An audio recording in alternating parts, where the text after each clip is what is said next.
ताज़ा तरीन वीडियोस के लिए हमारा YouTube चैनल सब्सक्राइब करके बेल आइकन प्रेस करिए ताकि आपको मिले हर अपडेट सबसे पहले। अपडेट करें, CTD सिंध ने गिरफ्तार दहशतगर्दों से तहकीकात के मामले में MQM बहाली कमेटी के सरबराह फारूक सत्तार को समन जारी कर दिए हैं। इसी मुताबिक मजीद तफसीलात जानते हैं डॉन न्यूज के नुमाइंदे मिराज अख्तर से। मिराज, आगाह कीजिएगा, क्या अपडेट्स हैं इस सिलसिले में? जी, काउंटर टेररिज्म डिपार्टमेंट ने समन जारी किए, नोटिस जारी किए हैं MQM बहाली कमेटी के सरबराह हैं फारूक सत्तार को।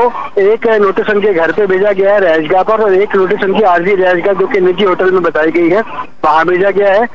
DIG CTD उमर शाहिद का ये कहना है कि कुछ दहशतगर्द पिछले हफ्ते गिरफ्तार हुए थे जिनके ताल्लुक भारतीय एजेंसी रॉ से साबित हुआ है और वो बहुत सारी दहशतगर्दी की कार्रवाई में मुलविस है। और उन्होंने अपने बयान में MQM के हवाले से कुछ लीडरान के नाम लिए थे जिनमें फारूक सत्तार का नाम शामिल है और उनसे तहकीकात के लिए उनको नोटिस जारी किए गए हैं। बहुत शुक्रिया आपका आगाह करने के लिए मिराज।